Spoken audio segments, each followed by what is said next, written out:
everybody, my name is Marcella Dominguez. So again, in today's video, I want to teach you how to protect your stage name and your artist name. Why is that even important? Why should you be protecting your artist name and your stage name? Does anybody even care? Is anybody going to do a lookup? Is a recording company even going to check to make sure that your name is protected? The ultimate protection for your artist name lies in a trademark application. Now, to a lot of artists, that may seem very daunting because they are very right-brained, they're creative, and they're not such technical creatures. Sometimes they can be. Of course, there's always an exception to the rule, but technically, lawyers are the technical ones, right? Engineers are the technical ones, and people who think very methodically, mathematicians, they are the technical ones, and we leave the creative aspect to artists and entertainers like you watching this video right now. So if you haven't protected your artist name or stage name yet, then you are in the right place. So you're going to follow the exact same process as other applicants for a trademark application, except that when you get to the part that asks you, how do you use your mark? The identification of goods and services is going to be related to what you do in entertainment. So if you're somebody who is a performer, then you want to make sure that you include that in there. Your entertainment services description might look a little bit different than someone who isn't necessarily a performer, but maybe they do something else, like a comedian. Somebody who gets up on stage and tells jokes would be considered a performer also, but they are not considered a singer-songwriter. So that's one example of how those two applications would be different. A singer-songwriter would include the word singer-songwriter, whereas somebody who is a performer isn't always a singer-songwriter. So that's where these technicalities come in. And if you do not feel comfortable writing your own identification or description of services, then make sure that you scroll down into the description below where you can find out how to contact us either through email, because of course it's free,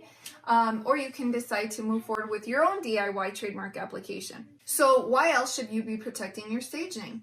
I was giving a talk at the El Paso Community College, and it was for entrepreneurs. I was seated with a gentleman who had done business with Casamigos, George Clooney's tequila brand, and he had also registered trademarks for some companies.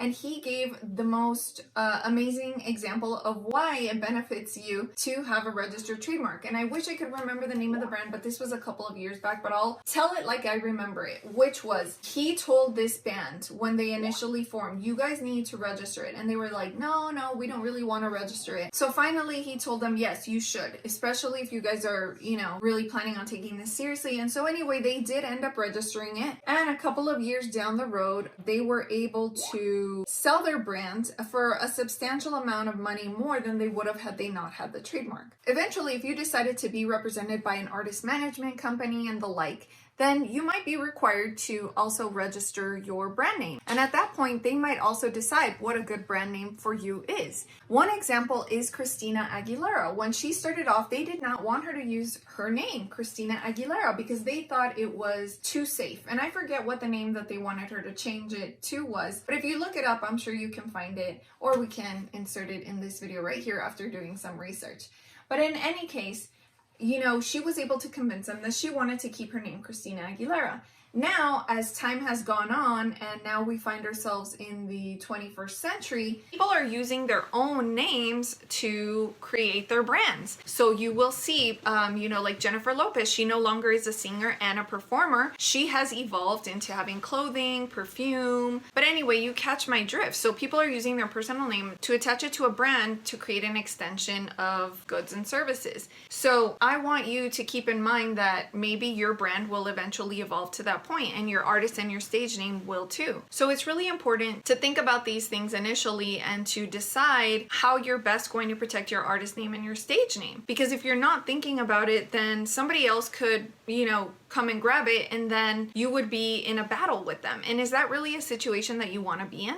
I mean, everybody thinks, well, nobody's gonna come and take it until they do. But let's say that you are able to scare them off and you're able to say, hey, I was using my artist and stage name first. Then that's when people decide, okay, I'm gonna go register it in case this happens again. Whereas if you would have just had the registered trademark for your artist name or your stage name from the get-go, then it would be a lot easier to apply leverage and say, hey, I already own the rights to this name, you need to stop using this name, you're creating confusion in the marketplace, and you could hire someone to send a cease and desist letter. So all of these things are very important, and like I said, I don't expect your creative mind to stay stuck on the technical aspect of what it means, what process you have to go through, and everything you have to learn about how to protect your stage name. So you can leave those types of questions to a lawyer who deals with that type of stuff. So again, my handle on Instagram is artsmusiclawyer. You can choose to find me there, or you can also message me down below. Now, if this video was helpful, I want to make sure that you tell me in the comments below